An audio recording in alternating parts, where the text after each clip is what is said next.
आ रही है मध्य प्रदेश के धार से।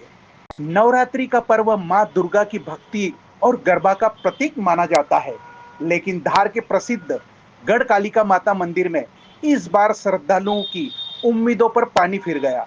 मंच पर भक्ति गीतों की बजाय फिल्मी गानों की तेज धुनें और ठुमके देखने को मिले, जिससे धार्मिक माहौल प्रभावित हुआ। भक्ति और गरबा का आनंद लेने आए श्रद्धालु निराश होकर वहां से लौट गए। कई महिलाएं शर्मिंदगी के कारण मेले का हिस्सा बनने से कतराई, तो अन्य श्रद्धालुओं ने धार्मिक आयोजनों की पवित्रता पर सवाल उठाए। स्थानीय लोगों और वरिष्ठ नागरिकों का कहना है कि इस तरह की गतिविधियां नई पीढ़ी के लिए गलत संदेश देती है और धार्मिक परंपराओं की गरिमा को कम करती है। यह स्थिति देख बजरंग दल के कार्यकर्ता भी मौके पर पहुंचे और गानों तथा डांस को तुरंत बंद करवाया, जिससे मेले में थोड़ा संतुलन आया। इस पर कांग्रेस प्रवक्ता अजय सिंह ठाकुर ने नगर पालिका और भाजपा पर निशाना साधते हुए कहा है कि जनता के पैसे से ऐसे आयोजन कराना पूरी तरह गलत है। उन्होंने कहा कि इससे पहले ही रोकना चाहिए था और इससे पता चलता है कि प्रशासन की जिम्मेदारी के प्रति लापरवाही बरती जा रही है। गढ़ कालिका माता मंदिर का मेला धार्मिक आस्था के साथ साथ सांस्कृतिक धरोहर के रूप में भी जाना जाता है, लेकिन जब पारंपरिक भक्ति गीतों की जगह फिल्मी ठुमकों को मंच पर मिलता है तो यह परंपरा और संस्कृति दोनों पर चोट है। श्रद्धालुओं का सवाल अब यही है कि क्या प्रशासन और समाज मिलकर ऐसे आयोजनों को दिशा सुधारेंगे या आने वाले समय में धार्मिक मेले में सिर्फ मनोरंजन का साधन बनकर रह जाएंगे। भैया, गढ़ कालिका माता मंदिर में गरबे के दौरान फिल्मी गाने पर डांस हुआ, क्या कहेंगे आप? बड़ी दुर्भाग्यपूर्ण बात है कि जिन बातों के लिए समाज जागरूक हो रहा है, पूरा समाज उस पर जागरूक होकर के पूरा माता भक्ति में लीन हो रहा है और माता की भक्ति के 9 दिन की आराधना के समय लोग इतना ज्यादा पूजा पाठ में रहते हैं, आराधना में रहते हैं कि कोई एक लौंग पे जिंदा रहता है, कोई दिन भर सिर्फ पानी पे जिंदा रहता है, कोई सिर्फ बिना चप्पलों के माता की आराधना करता है। और उसमें दुर्भाग्यपूर्ण बात यह है कि शासकीय आयोजन में इस तरह की फोड़ता उसमें आ रही है। ये स्पष्ट है कि कहीं ना कहीं नगर पालिका जो है ये नवगठित नगर पालिका जो है, ये हर बार हिंदू धर्म के साथ मजाक करने का कार्य कर रही है, और वो भी उन परिस्थितियों में जब कि जो नगर पालिका का गठन है, नगर पालिका परिषद है, वो भाजपा रूढ़िवादी है, संस्कृति को लेकर के चलती है। और उसी में कभी रावण का दहन नहीं होता है, कभी जो हिंदुओं का पर्व इतना होता है जिसको हजारों लोग देखने जाते हैं उसे जेसीबी से गिराना पड़ता है, तो कभी माता की आराधना में मेले का आयोजन होता है, उसमें इस तरह के फोड़ कार्यक्रम किए जाते हैं जो पूरी तरह से इनकी लापरवाही को दर्शाते हैं। धार नगर पालिका नए नए कीर्तिमान रचते हुए लापरवाहियों को दर्शा रही है। यहाँ इनके अधिकारी, इनके कर्मचारी पता नहीं क्या करते हैं, ये अपनी जवाबदारियों को नहीं समझते हैं। अधिकारी यहाँ इनकी जवाबदारियां नियुक्त क्यों नहीं करते हैं? क्या किसी भी कार्यक्रम के लिए कोई भी इनका अधिकारी कोई नहीं होता है? मेला इतने दिनों से लग रहा है, आप लोगों ने भी जाके देखा होगा कि 8 दिनों से मेला लग रहा है, पर वहां जवाबदार अधिकारी कोई कभी आपको दिखा? कोई जाता है 10 मिनट में हट जाता है, बाकी वहां बेचारे अपने तृतीय चतुर्थ श्रेणी कर्मचारी लगे हुए रहते हैं, सारे कार्यक्रम का आयोजन वो कराते हैं। कोई भी ना नेतागण ना अधिकारीगण वहां पर पूरा टाइम देता है। इसी तरह से जरा रावण का दहन भी पिछली बार इनने किया था, कोई देखने नहीं जाता है। जिसको ठेका दे दिया वो आए, अपना खड़ा करे और चले जाए। पेमेंट देना ही बस एकमात्र मकसद होता है, पेमेंट सब चीज के होते हैं, कार्यक्रम कुछ भी नहीं होता। और हिंदू धर्म को ठेस पहुंचाने में तो रिकॉर्ड बन रहा है। ये एक बहुत ही दुर्भाग्य की बात है, ये होना नहीं चाहिए, पर ये करते जा रहे हैं। और उन परिस्थितियों में जब सभी गठन इस धार नगर में सभी बड़े बड़े पद पर बीजेपी के लोग हैं, भले ही वो सांसद हो, विधायक हो, नगर पालिका अध्यक्ष हो या अन्य कोई भी, इस तरह का इस पर क्या कार्रवाई होना चाहिए इस तरह के लोगों के ऊपर? पूरा अगर इस पर देखा जाए तो चूंकि एक बजरंग दल जाता है जो कि भाजपा की एक विंग है, उनको जाकर के वहां बंद कराना पड़ता है। जबकि फुहड़ता जैसे ही शुरू हुई थी तो वहां अगर कोई लापरवाह, कोई अपना जिम्मेदार अधिकारी होता तो उसे रोक लेता। पहले तो धार नगर पालिका धार मेले में 9 दिन तक सिर्फ और सिर्फ गर्भ की प्रतियोगिता आयोजन ही इसलिए कराया जाता था कि इस तरह के दूसरे आयोजन ना हो और इस तरह की गंभीर इस तरह के विषय ना बने। तो फिर इस वर्ष ऐसा क्या हुआ कि इस तरह के आयोजनों को यहाँ लाया गया। मेन गर्भों की प्रतियोगिता क्यों बंद करी गई, जबकि पिछले वर्ष तक गाड़ियां लगती थी, नगर पालिका की गाड़ियां लगती थी, प्राइवेट गाड़ियां लगती थी और स्पेशल टीमों को ले जाया जाता था और गरबे का कंपटीशन कराया जाता था, जिसका अंतिम दिन वहां पर पुरस्कार दिया जाता था। फिर ये कार्यक्रम क्यों कराए और हो गए तो वहां जवाबदार को जवाबदार होना था और नहीं हुए हैं तो ये जो समाज के साथ इन्होंने खिलवाड़ किया, इन पर प्रशासन ने अपने संज्ञान लेते हुए इन पर कड़ी से कड़ी कार्रवाई करना चाहिए, जिससे आने वाले समय में ये अपने अधिकारियों को नियुक्त कर सके, जवाबदारी उनकी तय कर सके। नगर पालिका में आजकल सिर्फ कागजों पे काम हो जाते हैं, कुछ भी होता रहता है, चलता रहता है, कोई इनका अधिकारी नहीं होता जो जाके वहां जवाबदारी अपनी हो। इसमें भी अगर कोई जवाबदार अधिकारी है तो उन पर यह कार्रवाई की जाना चाहिए। आपका नाम? अजय डॉक्टर मनोहर सिंह ठाकुर, नेता प्रतिपक्ष प्रतिनिधि मध्य प्रदेश विधानसभा, पार्षद प्रतिनिधि धार।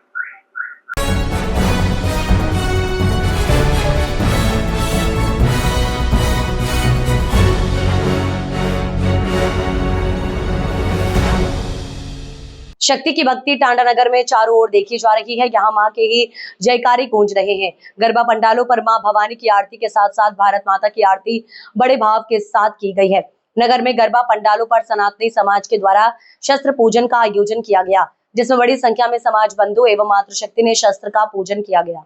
नगर में गरबा उत्सव समिति के द्वारा प्रतिदिन आरती के पश्चात गरबा रास प्रारंभ किया जाता है, जो आधी रात तक चलता रहता है। गरबा पंडालों पर सामाजिक संगठन के द्वारा मां की आरती एवं प्रसादी का लाभ लिया जा रहा है। प्राचीन नरसिंह मंदिर पर मां की आरती उतार कर प्रसादी वितरण में भी सहयोग कर रहे हैं। प्राचीन घाटी वाले शिवालय पर भी श्रृंगार एवं प्रसादी का लाभ भक्तों के द्वारा लिया जा रहा है। नगर में प्रतिदिन गरबा ग्रुपों के द्वारा एक से बढ़कर एक प्रस्तुतियां दी जा रही है। इसे देखने के लिए अम्बेडकर कॉलोनी एवं नरसिंह मंदिर प्रांगण पर हजारों की संख्या में भक्तों की भीड़ लग रही है। कल महानवमी को लेकर समितियों के द्वारा व्यापक तैयारी की जा रही है, जिसमें प्रांगण को आकर्षक रूप से सजाया जाएगा एवं महाआरती के साथ आरती की थाल सजा प्रतियोगिता का भी आयोजन किया जाएगा, जिनमें मनमोहक थाल को सर्वश्रेष्ठ पुरस्कार दिया जाएगा। नगर में प्रमुख रूप से प्राचीन नरसिंह मंदिर, श्री राम मंदिर, आई माता मंदिर, घाटी वाले शिवालय, बोरी चौराहा, खेड़ापति हनुमान मंदिर सहित राठौर मोहल्ले में मां की भक्ति भाव से की जा रही है।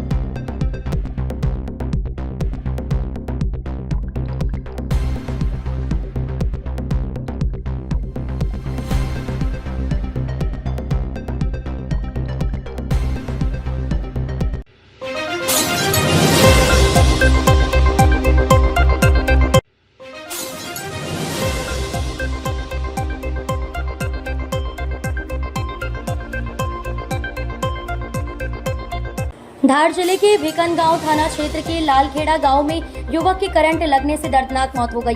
बताया जा रहा है कि 40 वर्षीय सुरेश पिता गंगाराम अक्षरे को अपने घर पर ही करंट लगा। सुरेश घर में ही विद्युत उपकरण की रिपेयरिंग कर रहा था। इस दौरान करंट लगने से बुरी तरह झुलस गया। युवक की मौके पर ही दर्दनाक मौत हो गई। मृतक सुरेश अक्षरे विद्युत उपकरण रिपेयरिंग का ही काम करता था। हादसे के बाद परिजनों का रो रो कर बुरा हाल था। पूरे लालखेड़ा गांव में शोक छा गया। भिकनगांव पुलिस ने मर्ग कायम कर जांच में जुट गई है।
बड़ी खबर मुरैना से आ रही है।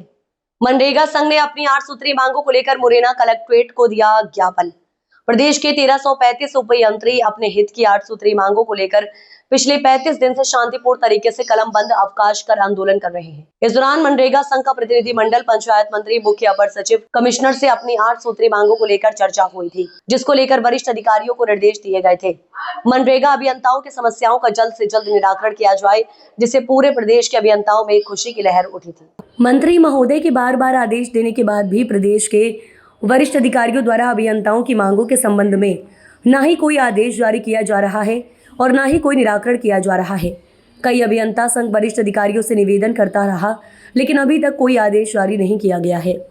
वरिष्ठ अधिकारियों द्वारा झूठ बोलकर बात को टाला जा रहा है और पिछले 3 महीने से अभियंताओं को वेतन भी नहीं दिया गया है, जिससे प्रदेश के 1335 उपयंत्री शारीरिक और मानसिक रूप से प्रताड़ित महसूस कर रहे हैं। अभी तक प्रदेश के 1335 उपयंत्री द्वारा गांधीवादी तरीके से शांतिपूर्ण आंदोलन किया जा रहा है, लेकिन अभी तक कोई परिणाम नहीं आया है। वरिष्ठ अधिकारियों द्वारा मांगों पर ध्यान नहीं दिया जा रहा है, जिससे विवश होकर सभी उपयंत्री उग्र आंदोलन को मजबूर हो रहे हैं।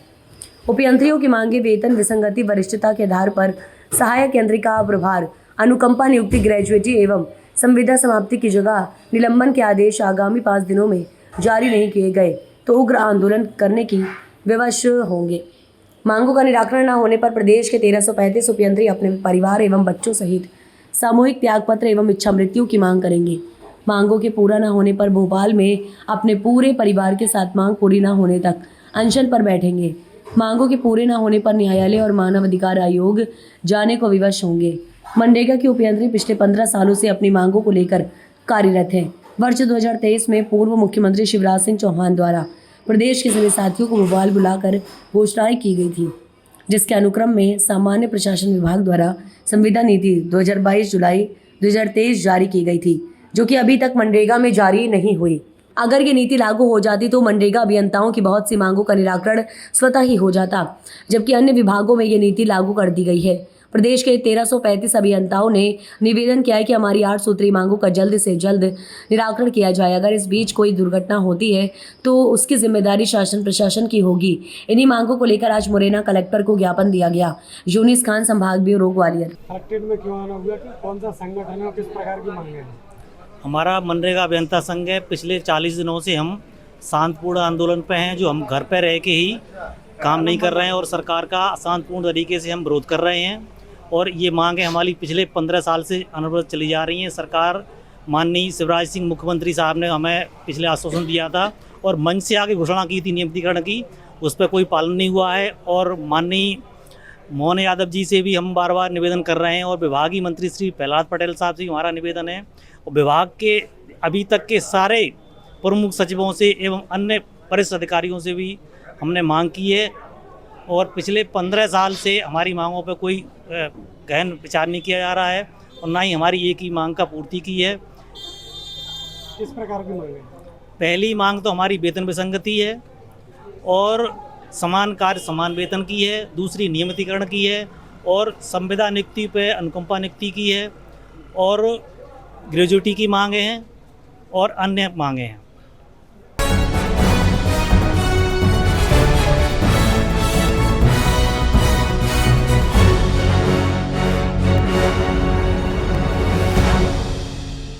इंदौर के शीतला माता बाजार में दिग्विजय सिंह के हटाए गए मुस्लिम कारीगरों और कर्मचारियों के समर्थन करने के बाद दिग्विजय सिंह का विरोध तेज हो गया है। सोमवार रात हिंदू महासभा के कार्यकर्ताओं ने दिग्विजय सिंह और राहुल गांधी का पुतला जलाया और उनके खिलाफ प्रदर्शन किया। हिंदू महासभा ने व्यापारियों का समर्थन किया, वहीं शीतला माता बाजार व्यापारी एसोसिएशन के अध्यक्ष हेमा पंजवानी ने भी पुतला दहन को समर्थन किया।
महू में स्थित पाथ इंडिया लिमिटेड के ठिकानों पर ईडी की टीम ने सुबह लगभग 6 बजे छापा मारकर की बड़ी कार्रवाई। फिलहाल महू के माल रोड पर स्थित कार्यालय और निवास बंगला नंबर 76 पर कार्रवाई चल रही है। इस दौरान मीडिया कर्मियों के प्रवेश पर प्रतिबंध लगा दिया गया है, इसलिए अभी विस्तार पूर्वक जानकारी नहीं मिल पा रही है। आपको बता दें कि एजी यानी भारत सरकार के प्रवर्तन निदेशालय द्वारा आर्थिक अपराधों के मामले में अनियमितता बरतने वाले व्यापारिक एवं अन्य संस्थानों पर नियम के तहत कार्रवाई करने का अधिकार प्राप्त है।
रतलाम जिले के आलोट विधानसभा के जावरा जनपद पंचायत के अंतर्गत ग्राम सादा खेड़ी में राशन घोटाले का बड़ा मामला सामने आया है। शासकीय उचित मूल्य की दुकान पर मिलने वाला राशन उपभोक्ताओं को समय पर नहीं दिया जा रहा था, जिसकी शिकायत लगातार जनप्रतिनिधियों को मिल रही थी। जनपद पंचायत सदस्य राजेश भरावा ने आज ग्राम सादा खेड़ी पहुंचकर जानकारी ली, जिसमें सेल्समैन द्वारा समय से ग्रामीणों को राशन नहीं देने का मामला सामने आया है। वहीं भरवा की मौजूदगी में राशन की दुकान पर एक और ताला लगा दिया गया है। सूचना मिलते ही खाद्य अधिकारी आकाश गौड़ मौके पर पहुंचे और ग्रामीणों से चर्चा कर खाद्यान्न में हो रही परेशानी को लेकर जानकारी जुटाई। वहीं ग्रामीणों का कहना है कि उन्हें लंबे समय से अंगूठा लगाने के बाद भी खाद्यान्न नहीं दिया गया। सूत्रों की माने तो जिले भर में बड़े स्तर पर इस तरह के घोटाले ग्रामीणों की शासकीय उचित मूल्य की दुकानों पर हो रहे हैं, परंतु ना कोई कार्यवाही हो रही है, ना ही उच्च अधिकारियों द्वारा समय समय पर जांच की जाती है, जिसके चलते ग्रामीण क्षेत्रों के शासकीय उचित मूल्य दुकान संचालक मनमानी करने के साथ ही अनभिज्ञ ग्रामीण जनों से धोखाधड़ी कर बड़ा मुनाफा कमाकर सरकार की महत्वाकांक्षी योजनाओं को पलीता लगा रहे हैं। एक रजिस्टर में उसने पूरी एंट्री बना रखी जो बिल्कुल एक्यूरेट इनको सबको अनाज दे दिया है और वो काफी माननीय प्रबंधक महोदय के पास भेजते हैं। राशन वितरण में समस्या आ रही थी, इस वजह से मैंने शिकायत करी थी। उसकी जांच करने हेतु हम अभी सादा खेड़ी पहुँचे। लोगों ने ये भी पंचनामे बताया कि पिछले कई महीनों से लोगों को राशन नहीं मिला। क्या कारण है? अगर खाद की गाड़ी आती है उसके बावजूद राशन नहीं मिलता है। राशन नहीं मिला तो उसके भी इनके बयान लिए हैं लोगों के यहाँ पे, उस पर पूरी जाँच की जाएगी और अभी जिनके बयान बाकी हैं उनके भी बयान अभी लिए जा रहे हैं। क्या नाम है सर आपका? आकाश गौड़। सरकारी उचित मूल्य की खाद्य की दुकान है जो खाद्य सामग्री लोगों को मिलती है, गरीब लोगों को। यहाँ पर मैं आया और मुझे विगत कई दिनों से शिकायत आ रही थी, तो मेरे द्वारा वरिष्ठ अधिकारियों को जिला पंचायत में भी मैं फूड अधिकारी जिले के उनको भी मैंने अवगत करा दिया था कि वहाँ सादा खेड़ी से शिकायत आ रही है कि कई लोगों को अनाज नहीं मिल रहा है। पर सेल्समैन को और सबको बोलने के बावजूद भी परिस्थिति ऐसी बनी कि अब त्यौहार का टाइम चल रहा है और कई लोगों को जो एक गरीब महिला, विधवा महिला, उसको 14 महीने का अनाज नहीं मिला। एक ये भाई इनको कभी मिले था ना, 6 महीने का इनको अनाज नहीं मिला। ऐसे यहाँ पर कम से कम 200 राशन कार्ड धारी लोग हैं, उनको कम किसी को 6 महीने, किसी 4 महीने, किसी को साल भर, इस तरह से उनको सब लोगों का अनाज बाकी है। और सेल्समैन से पूछा गया, सेल्समैन का कहना है कि मैं इंदौर से आता हूँ और महीने में एक बार दुकान खोलता हूँ और मेरे पास जो अनाज आता है मैं बांट देता हूँ। तो फिर ने वरिष्ठ अधिकारियों से पूछा कि भाई यहाँ का जो आवंटन है वो कितना बाकी है, तो वो अभी बेरूलाल जी आए प्रबंधक, उनका कहना है कि यहाँ का हर महीने का रनिंग जितना भी आवंटन होता है वो हर महीने इनको पहुँचा दिया जाता है। यानी कि इसमें आम लोगों के साथ धोखाधड़ी हुई। इनके सारे राशन कार्ड वो स्वयं सेल्समैन रख लेता है और उसमें लिख देता है बाकी कितना और ये, और सब लोगों को अंगूठा लगवा लिया। गरीब लोगों के साथ धोखाधड़ी करी है और उनका जो अनाज है उसने बेचने का काम किया है। तो उसके लिए हमने अभी बात करी है इनसे, उचित कार्रवाई की जाए उसके खिलाफ और तत्काल प्रभाव से जिन जिन लोगों का अनाज बाकी है 2 दिन के अंतर्गत प्रबंधक महोदय सेवा सहकारी संस्था उपलाई वाले से बोल दिया है कि वो तत्काल प्रभाव से इनका अनाज की व्यवस्था करके इनको दे। अगर ये इन लोगों को 1 सप्ताह के अंदर अनाज नहीं मिला और अगर ये कार्रवाई नहीं हुई तो मैं इसके लिए वरिष्ठ कार्यालय पर बात करके मैं वरिष्ठ कार्यालय पर घेराव करूंगा। कितने वर्षों से, कितने समय से इनको अनाज नहीं दिया जा रहा है? किसी को 14 महीना हुआ, किसी को साल भर होगा, किसी को 6 महीना हुआ, किसी को 3 महीने, किसी को 2 महीने, इस तरह से कई लोग हैं जो बाकी है। कोई मौके पर आज पहुंचे, यहाँ पे ताला लगा दिया गया, कोई अधिकारी मौके पे पहुंचा था? हाँ, ये इस दुकान जो उपलई सेवा सहकारी संस्था के अंतर्गत आती है उसके प्रबंधक है भेरूलाल जी, वो आए हैं, उन्होंने मौका पर ताला लगाया है। वो कल सेल्समैन को बुलाकर रजिस्टर ये जब्त करेंगे। एसडीएम साहब को मैंने अवगत करा दिया है। रतलाम फूड अधिकारी जो गोले साहब है, जो डिस्ट्रिक्ट अधिकारी है, उनको मैंने अवगत करा दिया है। अब मैं देखना चाहता हूँ ये लोग कितनी कार्रवाई करते हैं और कितने लोगों का राशन देते हैं। इनको 1 सप्ते का हमने समय दिया, 1 सप्ते में अगर इन सब लोगों को राशन दे दिया है तो ठीक है, अगर नहीं दिया है तो माननीय कलेक्टर महोदय के पास पूरे सभी परिवार जनों को लेकर वहाँ जाकर बैठेंगे और धरना प्रदर्शन करेंगे और इनको न्याय दिलाएंगे। से हमारा गांव सोसाइटी में जो है गमन चल रहा है, किसी के 14 महीने बाकी है, किसी के 8 महीने बाकी है, उनको अनाज मिला नहीं अभी तक और ना ही वितरण हुआ। 3 महीने में एक बार ट्रक आता है, पता ही नहीं चलता लोगों को वो किसको वितरण कर देते हैं, पता ही नहीं चल रहा है। कहना ये है सेल्समैन का कि आगे से ही गेहूँ नहीं आ रहा है, अब आगे से गेहूँ आएगा तब मैं बांटूँगा। जबकि भरावा जी ने अभी कहा कि वहाँ से टोटल कोटा इनको दे दिया गया, वहाँ से गेहूँ दे दिए गए। और हमारे भेरूलाल जी जो उपलई से पधारे हैं, इन्होंने भी कहा कि भाई हमने भी यहाँ से कोटा दे दिया है, यहाँ से गेहूँ पहुँचा दिया है। लेकिन आज दिन तक यहाँ ऐसे ही चल रहा है, किसी के 14 महीने बाकी है, किसी के 8 महीने बाकी है, अब मेरे खुद 8 महीने बाकी है। इस तरह सभी ये लोग खड़े हुए, इन सभी के जो है महीने बाकी हैं, इनको गेहूँ नहीं दिए गए। क्या चाहते हैं? हम ये चाहते हैं कि हर महीने यहाँ पे जो इस बोर्ड पे लिखा हुआ 4 दिन दुकान खुलने का, उचित मूल्य की जो दुकान है ये 4 दिन खुलना चाहिए। जो ये 4 दिन कभी नहीं खुलती किसी महीने में भी, वो कब आते कब चले जाते किसी को कोई पता नहीं। कितने दिनों से आपको ये वेतन? ये कम से कम ये प्रक्रिया 6 महीनों से ऐसे ही चल रही है। इससे पहले आपने कहीं शिकायत करी थी? इसके पहले लोगों को ये कहा गया था, जब शिकायत करने का मौका आया तो उनको ये कहा गया कि आप रुकिए, आपको 2 दिन में आपका जो है अनाज मिल जाएगा, आप शिकायत मत करो। शिकायत करोगे तो क्या होगा? किसके द्वारा कहा? ये सेल्समैन द्वारा ये कहा गया। सेल्समैन कहाँ का है? सेल्समैन जो है जावरे से यहाँ आता है और अभी इंदौर के अंदर नौकरी कर रहा है, ड्यूटी कर रहा है, डबल ड्यूटी। आज यहाँ इकट्ठे हुए तो कोई अधिकारी मौके पर पहुँचे? हाँ, आज यहाँ इकट्ठे हुए हैं तो भेरूलाल जी अधिकारी जो है इनको बुलाया गया, यहाँ मौके पे पहुँचे हैं। इन्होंने भी यस करा, हाँ करी कि हाँ हमने जो है हमारा कोटा पहुँचा दिया है। फिर यहाँ पे खजान क्यों नहीं आए? फिर यहाँ पे सेल्समैन से बात की गई, सेल्समैन ने कहा कि जो है मेरे हिसाब से मैं बांट दूँगा। तो भरावा जी ने जो है पूछा है इन्होंने कि दुकान आपके हिसाब से चलेगी कि गवर्नमेंट के हिसाब से चलेगी, आप कैसे अपने हिसाब से बांट देंगे? तो उनका कहना है कि जब भी मेरे को टाइम मिलेगा मैं अपने हिसाब से बांटूंगा, ये उन्होंने कहा। फ़ोन पे बात की गई, जबकि बुलाया गया तो वो अभी आने को तैयार नहीं है। ताला भी लगा दिया गया? ताला भी लगाया।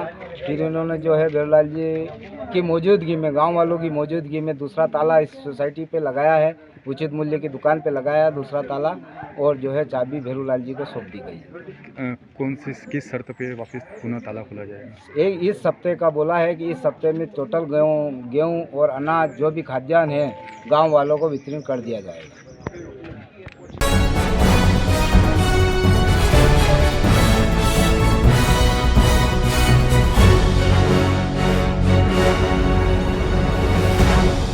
ग्वालियर से बड़ी खबर आ रही है। राष्ट्रीय मानवाधिकार आयोग को मध्य प्रदेश में हिंदू बच्चों के अवैध धर्मांतरण कराए जाने की शिकायत मिली है, जिसमें कहा गया है कि मध्य प्रदेश में संचालित कई मदरसों में, खासतौर से मुरैना और शिवपुरी जिले में सरकार द्वारा अनुदान प्राप्त मदरसों में 500 से ज्यादा हिंदू बच्चों को कुरान, हदीस सहित अन्य मुस्लिम धर्म की शिक्षा दी जा रही है। राष्ट्रीय मानवाधिकार आयोग के सदस्य प्रियंक कानूनगो के अनुसार शिकायत में बच्चों का पढ़ाई की आड़ में अवैध रूप से धर्मांतरण की साजिश होने की बात कही गई है। मामले में शिकायत के आधार पर राष्ट्रीय मानवाधिकार आयोग ने मध्य प्रदेश सरकार को नोटिस जारी करके जवाब मांगा है। प्रियंक कानूनगो के अनुसार मदरसों में हिंदू बच्चों को पढ़ाई के लिए बुलाना ही गलत है, और वो भी सरकार द्वारा अनुदान प्राप्त मदरसों में। इस मामले में तो दोषी अधिकारियों पर भी कार्रवाई होनी चाहिए। मामला सामने आते ही मध्य प्रदेश में इस मुद्दे पर सियासत शुरू हो गई। मामले में बीजेपी विधायक रामेश्वर शर्मा ने कहा कि ऐसा कोई भी मामला होगा तो कार्रवाई होनी चाहिए। मध्य प्रदेश में ऐसे मदरसों में ताले लगेंगे, आयोग भी कार्रवाई करेगा। मामले में कांग्रेस मदरसों के बारे में कुछ भी बोलने से बच रही है, बल्कि कांग्रेस मीडिया प्रभारी मुकेश नायक तो आयोग के सदस्य प्रियंका कानूनगो की भूमिका पर ही प्रश्न उठा रहे हैं। मदरसों में गैर मुस्लिम वर्ग के बच्चों को शिक्षा देने का यह कोई पहला मामला नहीं है। इससे पहले भी कुछ मामले सामने आए थे जिससे गैर मुस्लिम बच्चों को धार्मिक शिक्षा दी जा रही थी। ऐसे मामलों में सरकार द्वारा कार्रवाइयां भी की गई, मगर बड़ा सवाल उन अधिकारियों पर खड़ा है जो मदरसों को सरकारी अनुदान तो देते हैं मगर उसकी जाँच नहीं करते। ऐसे में देखना होगा कि इस मामले में मदरसा संचालकों के साथ कौन कौन अधिकारियों पर कार्रवाई होती है। ऐसा है, कानूनगो ने दमोह में जो मिशन अस्पताल बंद कराया है वो ऐसा अमानवीय उदाहरण है कि दुनिया में कहीं देखने को नहीं मिलेगा। 700 मरीज पर डे की ओपीडी थी उसकी, मिशन हॉस्पिटल 700 मरीज, और उस हॉस्पिटल में dialysis, angiography, angioplasty, CT scan, sonography, digital x-ray, echo, colour Doppler, pacemaker change होना, बाईपास सर्जरी और एंजियोप्लास्टी, इतने प्रोसीजर होते थे और लगभग निःशुल्क होते थे, और 700 कर्मचारी वहाँ पर काम कर रहे थे जिसमें 90% हिंदू कर्मचारी थे। बिल्कुल गलत तरीके से कानूनगो ने मिशन हॉस्पिटल को बंद कराया, केवल इसलिए कि वो मिशनरी के द्वारा संचालित हॉस्पिटल था। मैं ये कहता हूँ कि कानूनगो की जो भी भूमिका है उसकी इंक्वायरी होना चाहिए, उसकी जांच होना चाहिए, और ऐसे व्यक्तियों को मानव अधिकार आयोग का सदस्य बनाया गया है, इसका पुनर्मूल्यांकन होना चाहिए, इसका अवलोकन होना चाहिए, और सुप्रीम कोर्ट के एक जज को बैठालकर उनकी समस्त भूमिका का अवलोकन होना चाहिए कि किस तरह के लोग हमारे सोसाइटी में समाज के सौहार्द को, शांति को, रोजगार को, लोगों के चिकित्सा सुविधाओं को, लोगों की शिक्षा सुविधाओं के साथ किस तरह का खिलवाड़ कर रहे हैं, इसकी जांच होना चाहिए। आयोग के पास एक शिकायत पहुंची, इसमें कहा गया है कि मदरसों में धर्मांतरण कराया जा रहा है, जबरन हिंदू बच्चों जो हदीस है, कुरान है, वो पढ़ाया जा रहा है।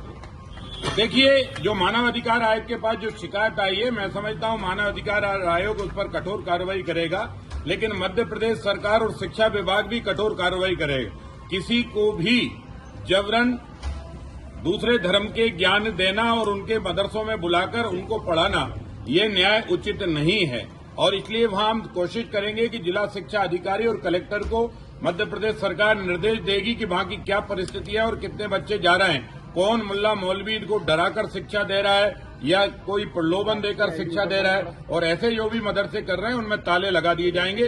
कोई भी मदरसे ऐसे नहीं चलेंगे जो सनातनी या हिंदू बच्चों को या जैन, बौद्ध या सिख बच्चों को वहां पर जो है दूसरे धर्म की इस्लाम की तालीम दी जाए, कभी कतई बर्दाश्त नहीं की जाएगा। सर, एक और कांग्रेस को लेकर कई तरह के सवाल उठ रहे हैं। संगठन सृजन अभियान के बाद कई बड़े नेताओं, हमको मध्य प्रदेश के मुरैना और शिवपुरी इत्यादि क्षेत्रों में कई सारे लगभग 500 हिंदू बच्चों के मदरसों में दाखिल होने की शिकायत मिली है, और ये मदरसे सरकार द्वारा वित्त पोषित हैं, ये भी पता चला है।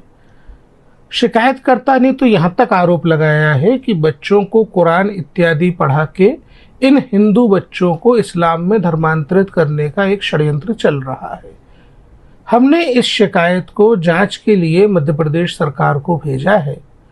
प्राइमा फेसाई हमारा ये मानना है कि हिंदू बच्चों का मदरसे में कोई काम नहीं है। अव्वल तो बात यह है कि अगर मुस्लिम बच्चे भी मदरसे जा रहे हैं तो उनको अपनी फंडामेंटल एजुकेशन के लिए स्कूल आना चाहिए।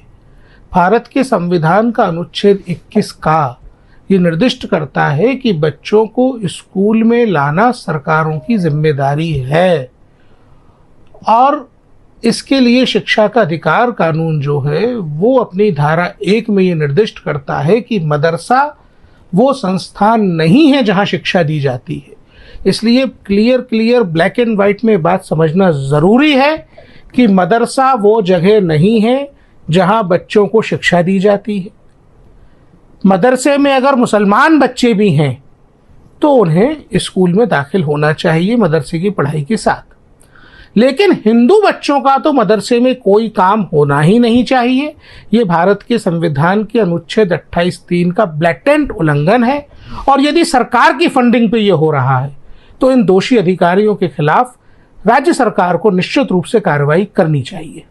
कारण जो बताया जा रहा है कि गरीबी और इन कारणों की वजह से लोग बेनिफिट्स देखते हैं और एनरोल करवाते हैं बच्चों को। ये सर क्रिटिक्स ये कह रहे हैं कि कल्चरल आइडेंटिटी छीनने की बात है यहाँ पे, अगर आप हिंदू बच्चों को मदरसा भेजते हैं तो। पहली बात तो मैं बता दूं, यहाँ क्रिटिक्स का कोई सवाल नहीं है, ये अधिकार की बात है।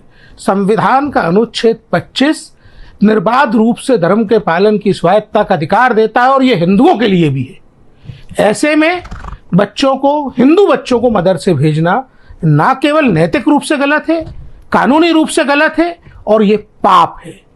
रही बात मदरसा संचालन के सरकार की फंडिंग की, तो मैं यहाँ स्पष्ट कर दूं, भारत की आज़ादी के साथ ही शिक्षा को लेकर के कई सारे दुराग्रह बच्चों के साथ हुए। ये बहुत दुर्भाग्यपूर्ण है कि भारत के पहले शिक्षा मंत्री एक शिक्षाविद ना होकर के एक मौलाना थे। और ये मदरसा चलाना जो है मौलानाओं का, मुल्लों का काम है, ये सरकारों का काम नहीं है। बाय डिफॉल्ट पहले शिक्षा मंत्री का पद ही एक मौलाना को दे दिया गया, तो उस दौर में ये मदरसा एजुकेशन सिस्टम सरकार बनाए, इस तरीके की बातें हुई हैं, ये बकवास है।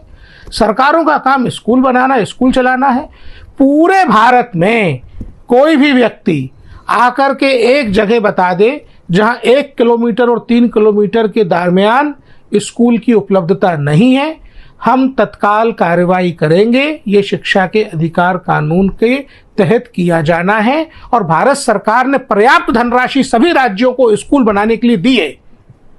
ये जो इस प्रकार की बातें की जाती हैं कि स्कूल की अनुपलब्धता में मदरसे जा रहे हैं, ये भ्रम है, ये छल है और ये बच्चों के साथ, देश के साथ धोखा है। और ये राइट टू एजुकेशन एक्ट के अंदर बिल्कुल भी नहीं आएगा। बिल्कुल नहीं आएगा और ये बच्चों के मौलिक शिक्षा के अधिकार का उल्लंघन है।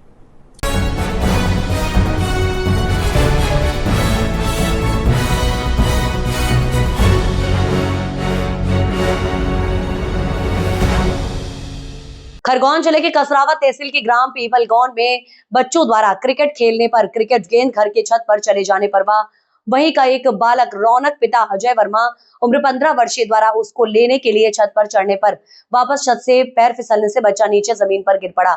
बच्चों द्वारा परिजनों को तत्काल सूचना दी गई। परिजन द्वारा बच्चों को घायल अवस्था में प्राइवेट वाहन से कसरावत शासकीय सामुदायिक स्वास्थ्य केंद्र ले जाया गया, जहां पर डॉक्टरों द्वारा जांच करने पर बच्चे को मृत बताया गया। बच्चे की मौत से परिजनों का रो रो कर बुरा हाल है। इस गंभीर घटना को लेकर पीपलगौन गांव में शोक की लहर छा गई। बच्चे के शव को पोस्टमार्टम के रूम में रखा गया। पोस्टमार्टम कर बच्चे का शव परिजनों को सौंपा गया। कसरावत थाना पुलिस द्वारा मामले को गंभीरता से जांच में लिया गया।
धार जिला भोज चिकित्सालय जो जिले का सबसे बड़ा सरकारी अस्पताल है, वहां से एक गंभीर मामला सामने आया। यहाँ गरीब और आदिवासी मरीज इलाज के लिए आते हैं और शासन की ओर से उन्हें मुफ्त सुविधाएं उपलब्ध कराई जाती हैं, लेकिन आरोप है कि अस्पताल में पदस्थ CMHO डॉक्टर शिंदे के पुत्र डॉक्टर शिंदे नियमों को दरकिनार करते हुए मरीजों को जांच के लिए अस्पताल के बजाय निजी लैब भेज रहे हैं। मरीजों को दी जा रही पर्चियों पर उनकी डिग्री और निजी सील लगी हुई है ताकि संबंधित निजी लैब से उन्हें कमीशन मिलता रहे। इस तरह शासन की मंशा और गरीब मरीजों के अधिकारों के साथ खिलवाड़ किया जा रहा है। जब इस संबंध में डॉक्टर शिंदे से बात की गई तो उन्होंने साफ कहा कि जब अस्पताल में सुविधा उपलब्ध नहीं है तो मरीजों को बाहर भेजना उनकी मजबूरी है। वहीं जब उनसे ये पूछा गया कि सरकारी अस्पताल से निजी लैब भेजने के लिए पर्ची देना और उस पर निजी सील लगाना नियमों का उल्लंघन है तो उन्होंने इसे गलत मानने से ही इनकार कर दिया। इस पूरे मामले की जानकारी सिविल सर्जन डॉक्टर बर्मन को दी गई। उन्होंने कहा कि अस्पताल में रेडियोलॉजिस्ट की व्यवस्था की जाएगी। हालांकि ये तथ्य भी सामने आया कि जिला अस्पताल में रेडियोलॉजिस्ट की पोस्ट लंबे समय से खाली है। ऐसे में सवाल ये है कि जब पद ही रिक्त है तो आखिर व्यवस्था कैसे संभव है। मामले पर सिविल सर्जन ने डॉक्टर शिंदे की कार्यशैली पर कोई स्पष्ट जवाब नहीं दिया। इससे ये संदेश और गहरा हो रहा है। सीएमएचओ के बेटे होने का फायदा उठाकर ये पदस्थ डॉक्टर शिंदे को अप्रत्यक्ष रूप से संरक्षण मिल रहा है। गरीब और आदिवासी मरीज जो यहाँ मुफ्त इलाज की उम्मीद लेकर आते हैं उन्हें निजी लैब में भेजना न केवल शासन की योजनाओं के विपरीत है बल्कि सीधे सीधे उनके अधिकारों का हनन भी है। अब देखना यह होगा कि स्वास्थ्य विभाग इस मामले में क्या ठोस कार्यवाही करता है।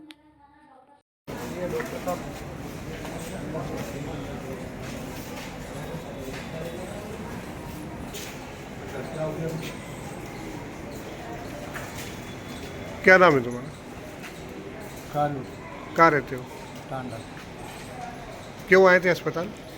इनको क्या गठन हो रही थी तो दिखाने के लिए आए। अच्छा, किसको दिखाया? डॉक्टर कौन था? डॉक्टर हैं, पता नहीं, नाम नहीं मालूम। अच्छा अच्छा, उन्होंने क्या जांच लिखी है? हाँ, जांच लिखी है। काहे की जांच करवाए ना, कौन जांच करवाए? अच्छा, कहाँ पे करवाने का बोला? इधर कहीं बोला है इनसे, इन्हें भी नहीं देखा, पहली बार आया। अच्छा, किन की ये बीमार है? तो ये जो चिट्ठी दी है कहाँ के दी है? इधर कहीं गेट के उधर बता रहे थे। चिट्ठी दिखाओ जरा ये।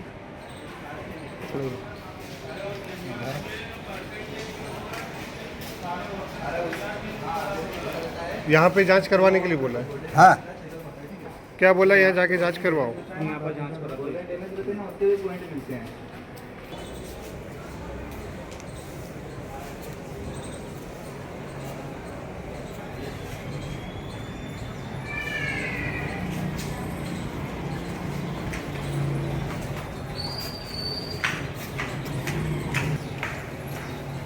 यहाँ सरकारी अस्पताल डॉक्टर को दिखाने आए थे? हाँ।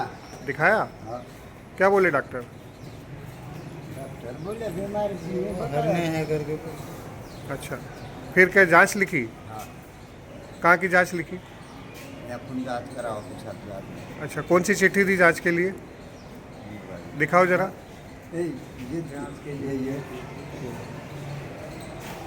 पलटा के दिखाओ इसको, सीधी करो।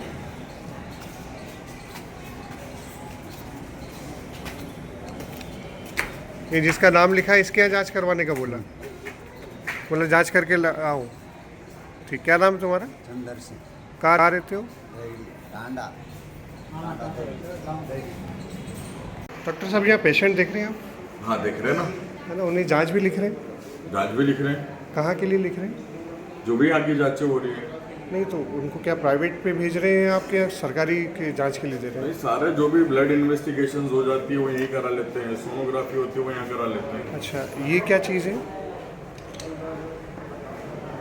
ये क्या है? ये देखो ना, आप पढ़ो ना, आपको आता है ना पढ़ते? नहीं, आप मतलब इसको आपको जब जांच के लिए देते हैं तो आपको ये सील लगा करके देना पड़ती है?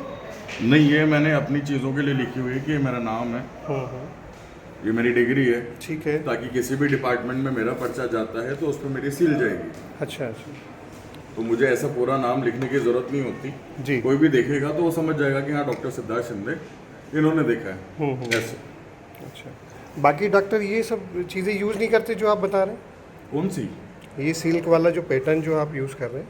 तो इसमें कोई गलत नहीं, कोई गलत नहीं है। ये तो बहुत नवाचार है, आपने तो बहुत अच्छा काम किया है। है। ये तो मैंने सभी डॉक्टरों को करना चाहिए ना। बिल्कुल करना चाहिए। सोनोग्राफी हॉस्पिटल में होती है, बाहर पहुँचाते हैं? सोनोग्राफी अपने हॉस्पिटल में हो जाती है पर प्रेग्नेंट फीमेल्स की होती है। अच्छा, बाकी पेशेंट को कहाँ का सजेस्ट करते हैं? बाकी के लिए ऐसा कोई सजेस्ट नहीं करते हैं, उनको बोल देते हैं कि आपको सोनोग्राफी करा के लानी है, अगर यहाँ पे हो रही हो तो आप यहाँ करा लो और यहाँ नहीं तो फिर आपकी जहाँ इच्छा हो वहाँ। ठीक, थैंक यू। ठीक है, किसी भी पेशेंट को फोर्स नहीं किया जाता। अच्छा, यूज़ नहीं करते जो आप बता रहे हैं? कौन सी? ये सिल्क वाला जो पैटर्न जो आप यूज़ कर रहे हैं तो इसमें कोई गलत लग रहा है? कोई गलत नहीं है। बहुत नवाचार है। ये तो बिल्कुल, ये तो हाँ, ये तो मैंने सभी डॉक्टरों को करना चाहिए। बिल्कुल करना चाहिए। सोनोग्राफी हॉस्पिटल में होती, बाहर हो जाती है। सोनोग्राफी अपने हॉस्पिटल में हो जाती है, पर प्रेग्नेंट फीमेल्स की होती है। बाकी पेशेंट को कहाँ का सजेस्ट करते हैं? बाकी के लिए ऐसा कोई सजेस्ट नहीं करते हैं, उनको बोल देते हैं कि आपको सोनोग्राफी करा के लानी है, अगर यहाँ पे हो रही हो तो आप यहाँ करा लो, और यहाँ नहीं तो फिर आपकी जहाँ इच्छा हो। ठीक है, किसी भी पेशेंट को फोर्स नहीं किया जाता। सर, शासकीय अस्पताल में कार्यरत डॉक्टर सिद्धार्थ जो हैं अपने टेबल से जो है मरीज़ों को जांचें वगैरह लिख रहे हैं और अपना निजी तौर पर जो है पूरा परिचय और दे करके बाहर भी भेज रहे हैं, क्या कहेंगे आप? नहीं, आप लोगों के थ्रू मेरे संज्ञान में आया है। डॉक्टर सिद्धार्थ सिंधे को मैं इस बारे में अवगत कराऊंगा कि हमारे पास जो मरीज आ रहे हैं वो गरीब है बेचारे, और उनको हम बाहर प्राइवेट की सलाह नहीं दें। और ये जो मेरे को आप लोगों ने संज्ञान में डाला कि जो सोनोग्राफी वगैरह उसके लिए भेज रहे बाहर, तो मैं आप लोगों को वादा करता हूं कि कल से एक रेडियोलॉजिस्ट हमारे यहाँ अपॉइंट हो रहा है, तो उसको सुविधा मिलेगी, तो ये बाहर सोनोग्राफी के लिए नहीं भेज सकते आप। सर, शासकीय अस्पताल में अपने नाम का प्रचार करना और उसमें सील लगा करके हर स्लिप पर और चिट्ठियों पर लगा के देना कितना सही है? हम डिपार्टमेंट में यूज़ कर सकते हैं या अंदर इंडोर वाले पेशेंट को, बट बाहर हम किसी पेशेंट को और ये इनको हम नहीं दे सकते। आपका परिचय? Doctor Mukund Barman, civil surgeon, जिला चिकित्सालय धार।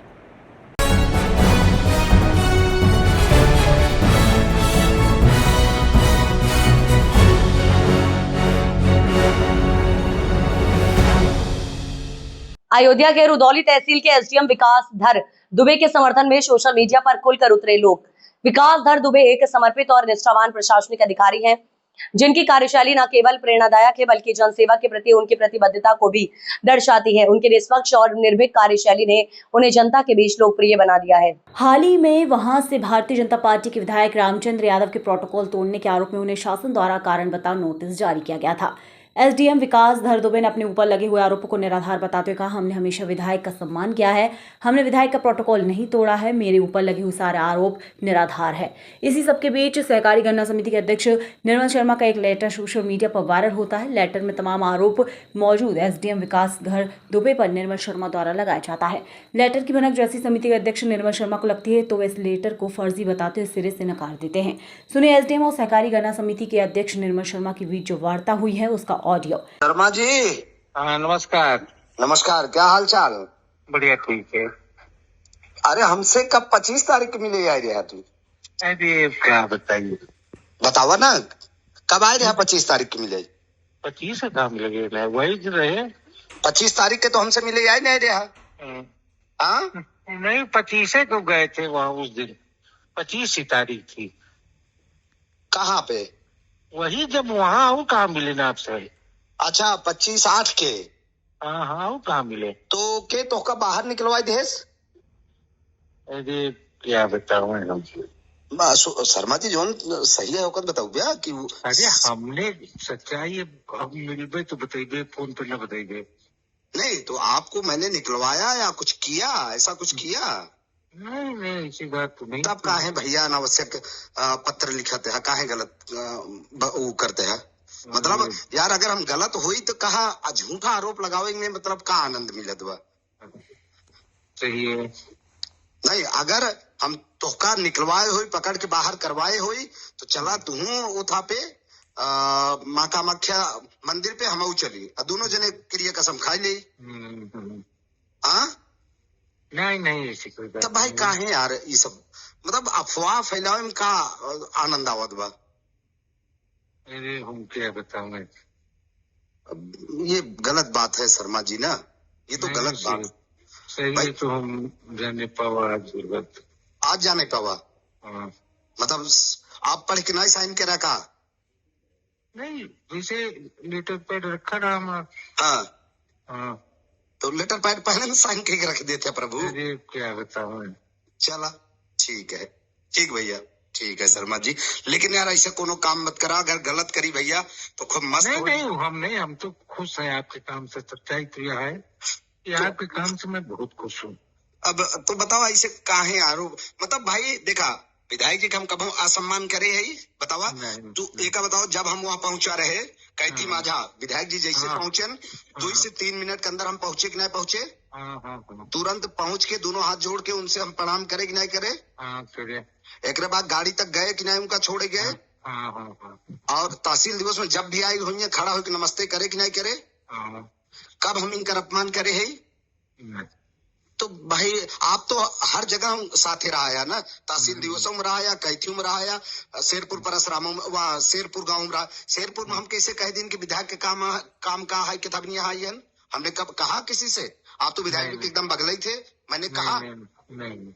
तो भाई ये आरोप लगाया जा रहा है और जिसमें कोई सत्यता नहीं है, ऊपर से आप भी जो है गलत लेटर जारी कर रहे हैं। अरे हमारा तो हम तो आज सच्चाई से ये है कि हम आज भी देखा फेसबुक पर जाना। ठीक है भैया, चलिए कल मिलते हैं, बताते हैं सर। ठीक है, ठीक।